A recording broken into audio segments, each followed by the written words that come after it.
Hey everyone, buckle up because today we're diving headfirst into the mystery of black holes.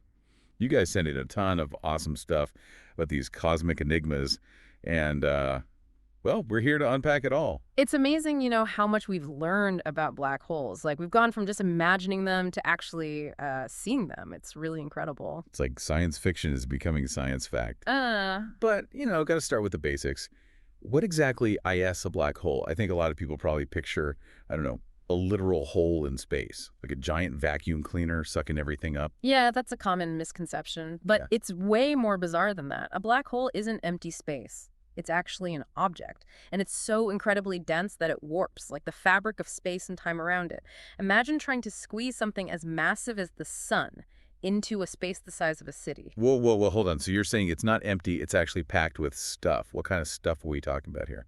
It's the remnants of collapsed stars squeezed down to an unimaginable density, and that density creates a gravitational pull so strong that nothing, not even light, can escape. Okay. I think I'm starting to get it, but the sun squished down to the size of a city.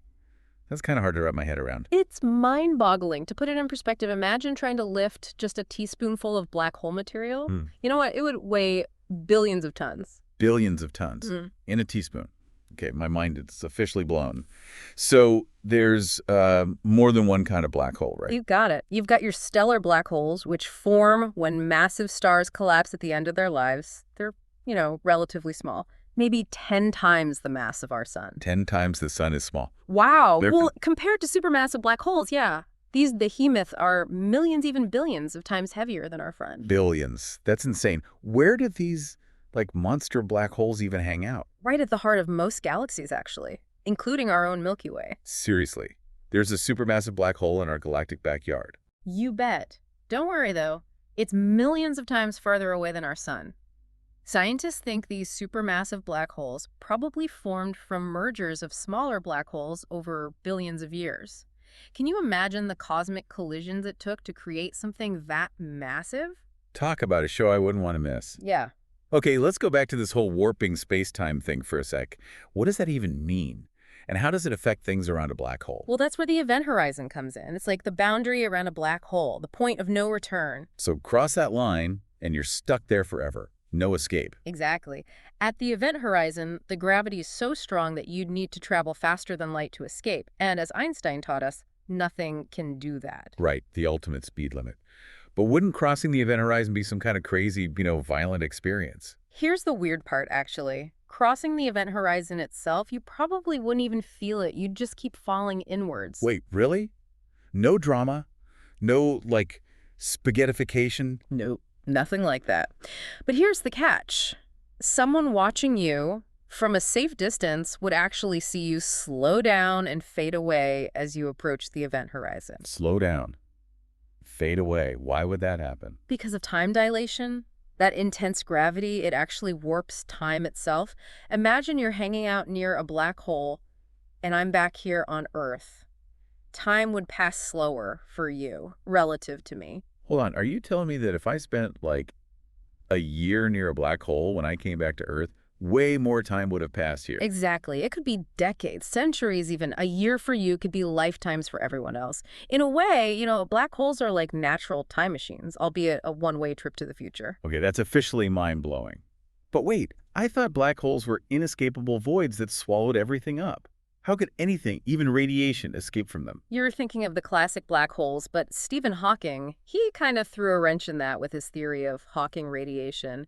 It turns out black holes aren't completely black. Wait, what does that even mean? How can a black hole radiate anything? It's a quantum effect, which means it happens on a super tiny scale near the event horizon. Think of it like this. Empty space isn't really empty. Particles are constantly popping in and out of existence, even near a black hole. Okay, so what happens to these particles near the event horizon? Sometimes, one of these particles pops into existence right on the edge, like straddling the point of no return. One particle falls in, and the other escapes. And that escaping particle, it carries away a tiny bit of the black hole's energy. So black holes are slowly, like, leaking energy. What does that mean for them in the long run? It means that over ridiculously long periods of time, like longer than the current age of the universe, Black holes could actually evaporate. It's a mind-blowing idea that challenges our whole perception of them as, eternal objects. Black holes dying. It's crazy. So if a black hole is slowly shrinking because of this Hawking radiation, what's happening at the very center, at the heart of all this weirdness? That, my friend, is the singularity. The singularity. That sounds ominous. What exactly is it? It's the point where all the matter that fell into the black hole gets crushed into an infinitely small space. Infinitely small. Wait, does that mean the density and gravity there are, like, infinite too? Theoretically, yes. And that's where our current understanding of physics completely breaks down. The singularity is like the ultimate cosmic mystery, a place where the very nature of reality might be different from anything we can comprehend. Infinite density. Unknown laws of physics. This is getting a little too intense for me. But even though we don't fully understand them, black holes clearly have a huge impact on the universe around them, right? Absolutely. Remember those supermassive black holes we talked about at the centers of galaxies? They're not just sitting there. They're like cosmic puppet masters shaping the entire galaxy around them. So it's not just about stuff falling into the black hole, it's about the black hole's influence on everything around it. You got it. Their gravity affects the motion of stars and gas clouds, influencing how galaxies form and evolve over, billions of years. They even control how many stars are born. Wow, so black holes are kind of like the architects of the universe. They're shaping the grand design. You could say that. It's a fascinating example of how something that seems so destructive can also be incredibly creative on a cosmic scale. Okay, I need a moment to process all that. But before we go too deep down the rabbit hole, I have to ask about black holes in pop culture. I mean, they're everywhere, from movies to books to TV shows. Oh, absolutely. They've captured our imaginations for decades, often depicted as, portals to other dimensions or time travel devices. Which brings me to my next question. Is there any truth to those ideas? Could black holes really be gateways to other parts of the universe? Or even, like, other realities? It's fun to speculate, but the science doesn't really support those ideas. As far as we know, falling into a black hole is a one-way trip. So no wormholes or interdimensional travel. Bummer. But even without those sci-fi elements, black holes are still pretty darn fascinating objects. Speaking of which, if black holes don't emit light, how do we even know they exist? It's a great question. We can't see them directly, but we can observe their effects on nearby matter. When gas and dust get too close, they form a swirling disk called an accretion disk. An accretion disk. What's that, like a black hole's dinner plate? It's more like a cosmic whirlpool. Matter spirals around the black hole at incredible speeds, heating up from friction and emitting X-rays that we can detect. It's like seeing a shadow of the black hole against a backdrop of, glowing gas. So we're not seeing the black hole itself, but the superheated matter swirling around it. Exactly. And that's how we know they're really out there. Remember a few years ago when scientists captured that first ever image of a black hole? Oh yeah, that was huge EE news. What did that image actually show? It was the shadow of the supermassive black hole at the center of galaxy M87, surrounded by a ring of glowing gas. It was a major confirmation of our understanding of these cosmic giants. Wow. To think it all started with the idea that something could be so dense that even light couldn't escape. And now we have actual images. It's incredible how far our understanding has come. It really is a testament to the power of human curiosity. But we've only just scratched the surface. That's what makes it so exciting. There's still so much to learn and discover about these cosmic enigmas. Exactly. And that's where we'll pick up in part 2. We'll dive deeper into black hole mergers, gravitational waves, and even those powerful jets shooting out from their poles. Sounds like it's going to get even more mind-blowing. Can't wait to continue this journey with you all. See you in part 2. Welcome back, everyone. Ready for more black hole craziness? Oh, I'm definitely ready. Last time, we left off talking about the singularity at the heart of a black hole, where all the matter gets squished into an infinitely small space. Still kind of blows my mind. Yeah, it's a real head-scratcher for physicists. Yeah. But even though we can't directly observe the singularity, we can study what happens when black holes collide with each other. Black hole collisions, that sounds intense. Oh, it is. Picture this. 2 of these crazy dense objects spiraling towards each other, warping space-time as they get closer and closer. Eventually, bam! They merge in this cataclysmic event, releasing a tremendous amount of energy. So it's like a cosmic explosion. What happens to all that energy? It gets released as gravitational waves. Those are like ripples in the fabric of space-time that travel outward at the speed of light. Wait, gravitational waves, weren't those the things Einstein predicted? Like, way back when. I remember hearing about them being detected for the first time just a few years ago. Exactly. For decades, gravitational waves were just a theoretical idea. But in 2015, the scientists at the Laser Interferometer Gravitational Wave Observatory, or LIGO for short, made history by directly detecting them. It was a huge deal. I remember reading about it everywhere. So how do those detectors even work? How can you see something that's basically a ripple in space-time? It's pretty ingenious. LIGO uses lasers to measure teeny tiny changes in the distance between mirrors that are kilometers apart. So when a gravitational wave passes by, it stretches and squeezes space-time, right? And that causes these distances to change ever so slightly. Wow, we're talking about incredibly precise measurements. And these tiny changes tell us that a black hole merger happened somewhere out there in the universe. You got it. Each gravitational wave signal has this unique fingerprint that tells us about the black holes that collided, like their masses and how fast they were spinning. It's like listening to the echoes of these cosmic collisions billions of years after they happened. That's just mind-blowing. So by studying these gravitational waves, we can learn more about black holes and how they interact with each other. Precisely. It's like a whole new window into the universe, giving us information that we could never get from just observing light. It's totally changing our understanding of these fascinating objects. So we've got black holes merging, warping space-time, sending out these ripples. Is there anything LSE these cosmic powerhouses can do? You bet there is. Some black holes have these incredible jets of particles and radiation shooting out from their poles at nearly the speed of light. Black hole jets. That sounds like something straight out of a sci-fi movie. Yeah. What causes those jets to form? Well, remember that accretion disk we talked about? That swirling disk of matter around a black hole? As this material falls inward, it can interact with the black hole's crazy strong magnetic fields. Right, those magnetic fields must be insanely powerful. So what happens then? Imagine a giant cosmic particle accelerator.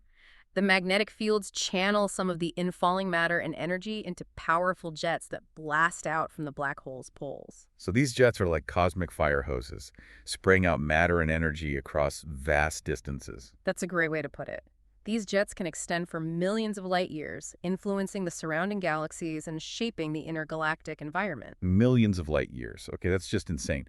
What kind of impact do these jets have on their surroundings? Well, they can heat up and disrupt gas clouds, maybe even triggering the formation of new stars. And they can also create shock waves that ripple through the intergalactic medium, leaving behind these traces that we can observe. Wow, so black holes aren't just passively sitting there swallowing things up.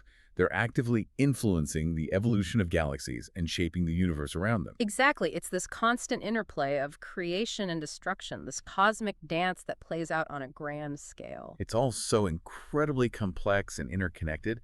It makes you realize just how much we still have to learn about the universe. And that's what makes it so exciting. We've only just scratched the surface, really. There are even more mind-bending and speculative ideas about black holes that we haven't even touched on yet. Wait, there's more. You're telling me we haven't hit peak weirdness yet? Not even close.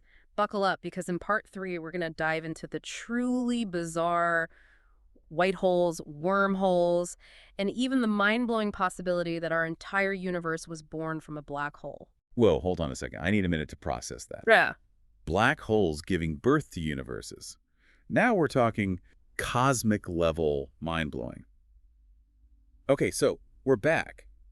And last time, you were telling us about some pretty wild stuff like white holes, wormholes, and even the idea that our entire universe could have been born from a black hole. Where do we even begin with all that? Well, buckle up, because we're going deep into the realm of speculation here. Even physicists are just starting to wrap their heads around these ideas. Let's start with white holes. Okay, so if a black hole is like this cosmic vacuum cleaner, sucking everything in, is a white hole the opposite? Like spitting everything out? Yeah, that's actually a pretty good analogy. While a black hole is a region of space-time where nothing can escape, a white hole is like a hypothetical region where nothing can enter. Everything can come out, but nothing can go in. So like a cosmic one-way door, but in reverse. That's pretty wild. But do we have any evidence that these things actually exist? Not yet.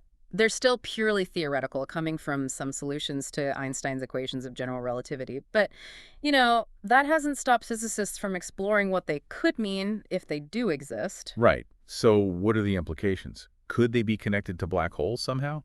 Some theories suggest that white holes could be the other side of black holes, connected by wormholes. Those are, those hypothetical tunnels through space-time. Wormholes, okay, now we're talking. Aren't those like cosmic shortcuts. I've seen them in sci-fi movies, where they use them to travel to other galaxies or whatever in an instant. Yeah, that's definitely the popular image, and it's a really cool concept.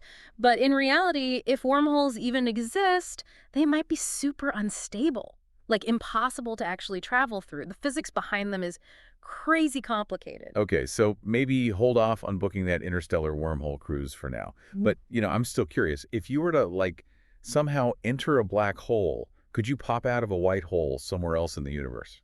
Or even in another dimension? Now that's where things get really, really speculative. We're talking about realms where our current understanding of physics might not even apply. It's fun to think about, but honestly, we just don't know. Okay, so maybe wormholes are a bit of a cosmic dead end, at least for now. But what about that idea you mentioned before, the one about our universe being born from a black hole? That's got to be, the most mind-blowing concept yet. It's definitely one of the most intriguing ideas out there. It kind of stems from the observation that the Big Bang, the event that started our universe, shares some similarities with the singularity at the heart of a black hole. Wait, similarities like what? Well, think about it. They both involve extreme density, intense gravity, and a point where basically the laws of physics as we know them just break down. So some physicists have proposed that our universe might have actually emerged from the singularity of a black hole, but in a higher dimensional universe. Whoa, whoa, whoa. So you're saying our universe is like a baby black hole that popped out of a mama black hole in another dimension. My brain is officially fried. Huh. It's definitely a simplified way to put it, but that's the general idea. It's a pretty wild concept. But it just shows how studying black holes can lead us to, question the very nature of reality itself. It's amazing to think that these incredibly dense objects, which seem so destructive, could actually be responsible for the birth of entire universes. Yeah, it really highlights the fact that we're only just beginning to understand these things. Black holes are like a constant reminder that there's so much more to discover about the universe and so many more questions to ask. Well, I think we've officially reached the event horizon of my comprehension. We've gone from, the basics of black holes all the way to some truly mind-blowing, universe-bending concepts. It's been quite a journey. We've explored how they form, their incredible effects on space and time, and even, touched on the possibilities of wormholes and alternate universes. It's been an amazing deep dive, and I feel like I've learned so much. Yeah. But it's also clear that there's still so much that we don't know about these cosmic enigmas. And that's what makes it so exciting. Black holes are like the ultimate cosmic puzzles, challenging us to push the boundaries of what we know and explore the unknown. Absolutely. Thanks.